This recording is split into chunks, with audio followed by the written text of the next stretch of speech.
Hello students, आज हम सूरदास के पद लेसन के क्वेश्चन आंसर करेंगे।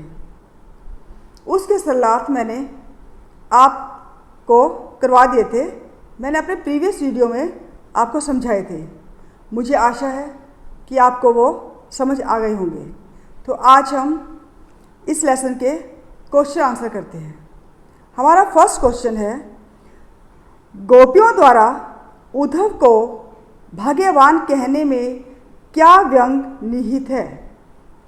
उत्तर, गोपियाँ उद्धव को व्यंग करती हैं, कटाक्ष करती हैं, व्यंग करती है कि तुम्हारे भाग्य की कैसी विडंबना है कि श्री कृष्ण के निकट रहते हुए भी प्रेम से वंचित रहे, श्री कृष्ण के निकट रहकर भी उनके प्रति आपको प्रेम नहीं हुआ, कोई अनुराग नहीं हुआ।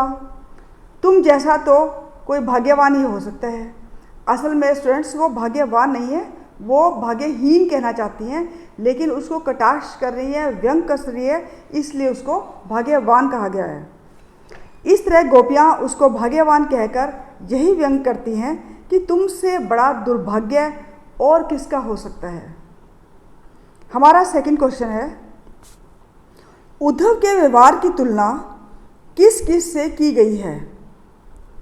उद्धव के व्यवहार की तुलना पहले कमल पत्र से की गई है, जो पानी में रहते हुए भी पानी में गीला नहीं होता, क्योंकि वो पत्ता जो है वो ऊपर रहता है, पानी नीचे रहता है। उद्धव की दूसरी तुलना तेल से की गई है, तेल की मटकी से की गई है कि ऐसे घड़े से की गई है जो जल में डुबोने पर भी पानी से नहीं भीगता, यानी कि पानी और जो तेल है वो सेपरेट रहते हैं, घुलते नहीं हैं, इसलिए उसकी तुलना जो है उद्धव की इससे की गई है। हमारा थर्ड क्वेश्चन है, गोपियों ने किन किन उदाहरणों, किन किन एग्जाम्पल्स के माध्यम से उद्धव को उलाहने दिए हैं? उत्तर, गोपियों उद्धव को निम्नलिखित उलाहने देकर उसको आहत करती है, उसको दुख पहुंचाती है। पहला कौन सा है कि हम गोपियाँ तुम्हारी तरह उस कमल पत्र और तेल की मटकी नहीं हैं जो श्री कृष्ण के पास रहकर भी उनसे प्रेम से वंचित रहें, ये उनसे प्रेम ना कर सकें। सेकंड, हम तुम्हारी तरह निष्ठुर नहीं हैं जो समीप रहते हुए प्रेम नदी का स्पर्श ना कर पाएँ।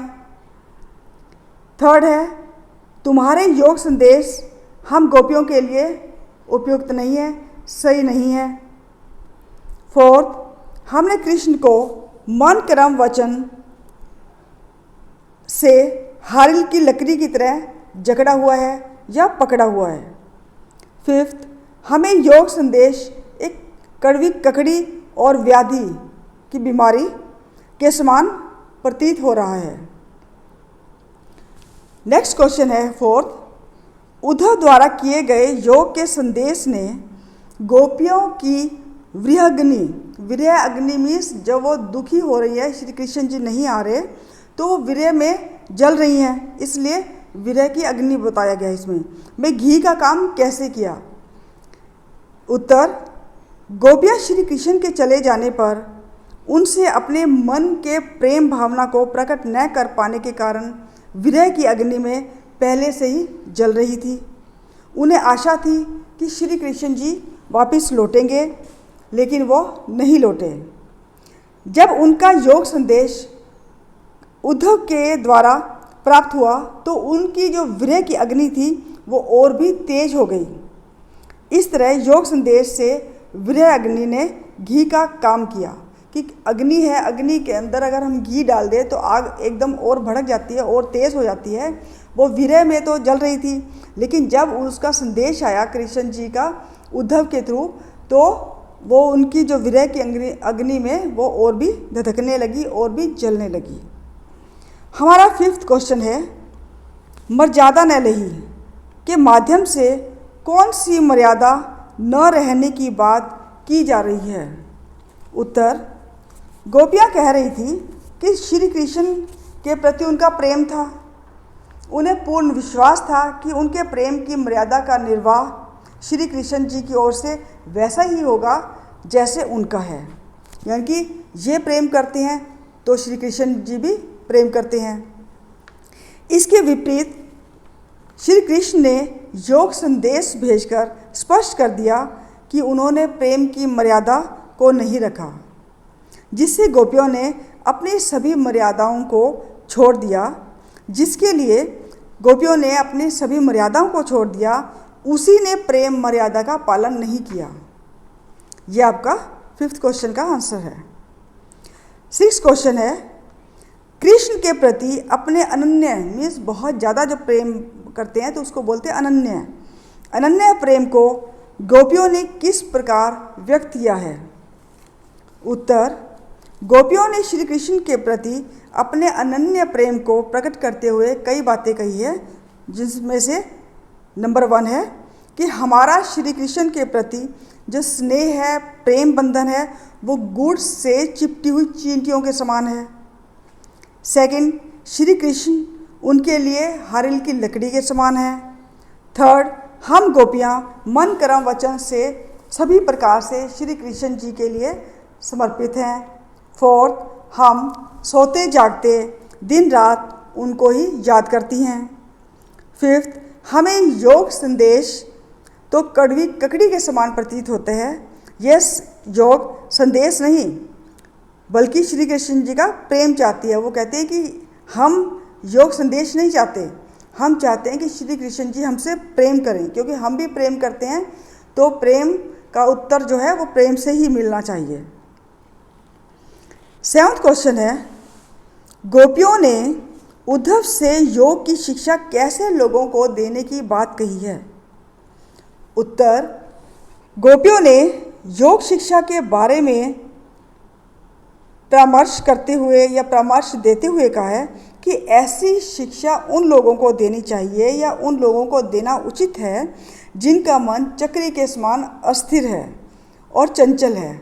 हमारा मन चंचल नहीं है, अस्थिर नहीं है, और जिनका श्री कृष्ण जी से प्रेम नहीं है, जैसे हम प्रेम करते हैं वैसे वो जो प्रेम नहीं करता, ये जो संदेश है उन्हीं को देने की बात कही है। वो चाहती हैं कि ये योग संदेश है उन्हीं लोगों को दिया जाए।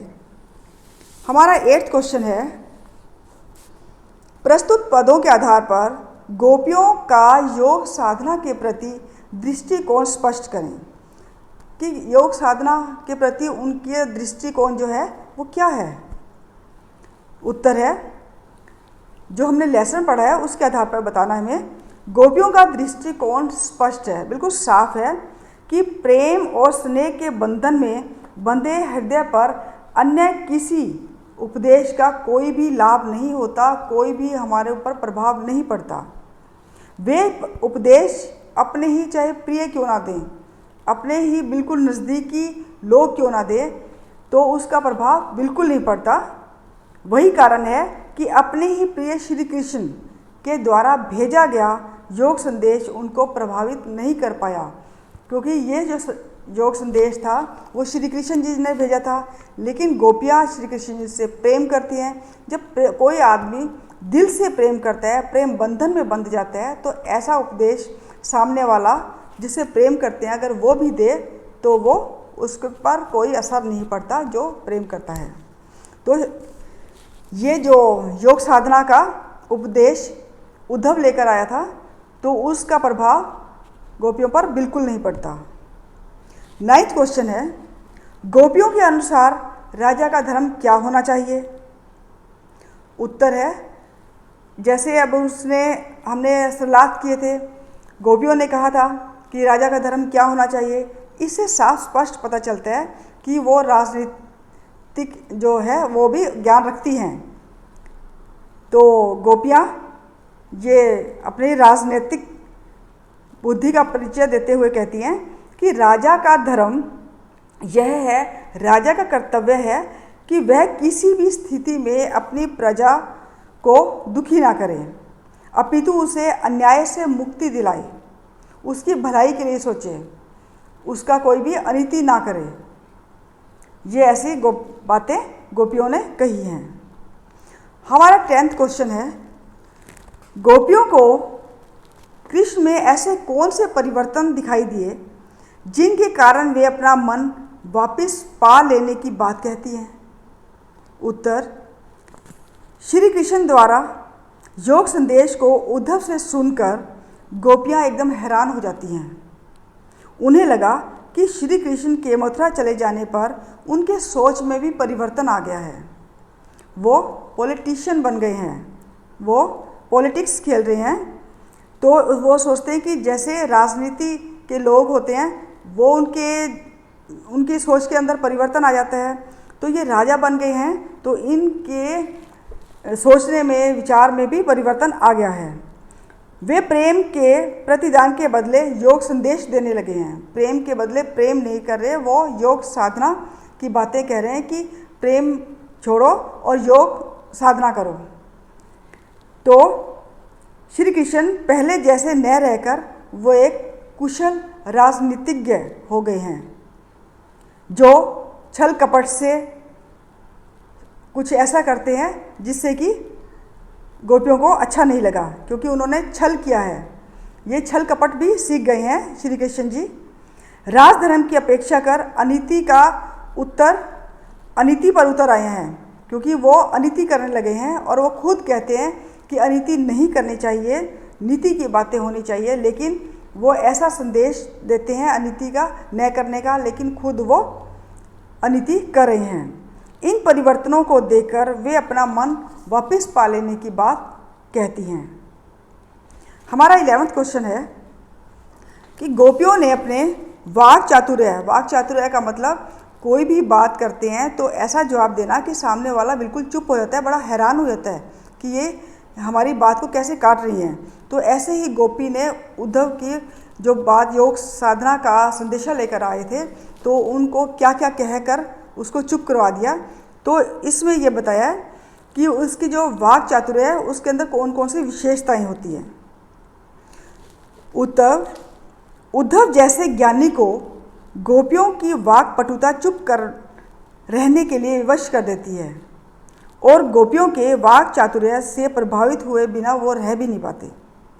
हर इस वाक चातुर्य की क्या विशेषताएं हैं? एक तो स्पष्टता, बिल्कुल स्पष्ट बात कहती हैं, लाग लपेट के बिल्कुल नहीं।